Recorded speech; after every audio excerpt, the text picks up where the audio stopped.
ভাইয়েরা মনে রাখতে হবে, আল্লাহর কালামটা হচ্ছে আমাদের জন্য শিফা স্বরূপ।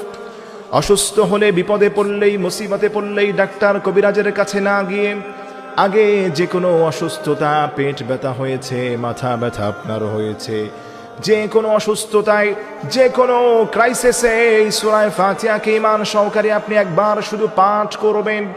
একবার পাঠ করার পরে আপনি এই সূরা ফাতিহা পড়ার পরে এক গ্লাস পানির মধ্যে ফু দিয়ে যদি ওই পানিটাকে নিয়মিত 7 দিন পর্যন্ত আপনি সকালে এবং সন্ধ্যায় একবার করে খেতে পারেন, আল্লাহর কসম খেয়ে বলি, আল্লাহর কসম খেয়ে বলি, কোনো দিন আপনার জটিল ও পুরাতন কোনো রোগ থাকতে পারেন। আল্লাহু আকবার পড়েন।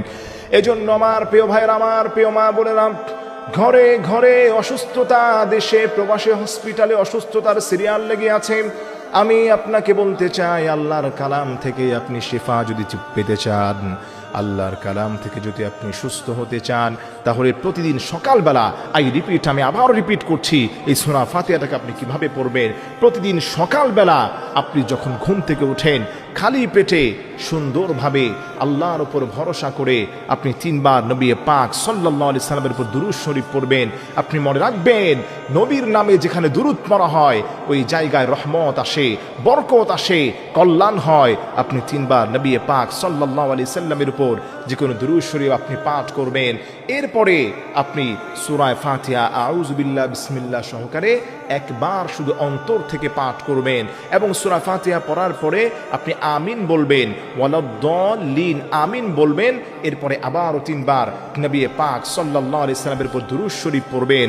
এভাবে যদি আপনি করতে পারেন, সকালবেলা খালি পেটে এটা করে 1 গ্লাস পানির মধ্যে ফু দিয়ে ওই পানিটা আপনার ব্যথার জন্যে, অসুস্থতার জন্য আপনি সেটাকে পান করবেন এবং আবার সন্ধ্যার পরে আপনি একই সিস্টেমে আমলটা যদি করতে পারেন, আল্লাহর কসম খেয়ে বলি, আল্লাহর উপর ভরসা করে আপনি করবেন, আল্লাহর কালামের ওসিলায়, আল্লাহর কোরআনের এই সূরাতুশ শিফা যাকে বলা হয়, উম্মুল কোরআন বলা হয়, এই সূরাতুল ফাতিহাকে পুরো কোরআনের মা বলা হয় এবং পুরো কোরআনের সার সংক্ষেপ হলো সূরাতুল ফাতিহা।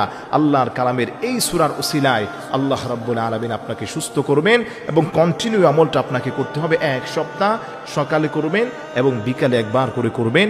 আল্লাহ রাব্বুল আলামিন সমস্ত জটিল, কঠিন ও পুরাতন সমস্ত রোগ থেকে আল্লাহ তার ওই কালামের ওসিলায় তার ওই গোলামটাকে হেফাজত করবেন। তবে প্রিয় ভাইয়েরা এবং প্রিয় মা বোনেরা, সত্যটা আপনাকে মানতে হবে, 5 ওয়াক্ত নামাজ আপনাকে পড়তে হবে এবং আল্লাহর উপর আপনার অবিচল আস্থা, বিশ্বাস রাখতে হবে। আপনি যদি আল্লাহর উপর অবিচল আস্থা এবং বিশ্বাস রেখে এমনটা করতে পারেন,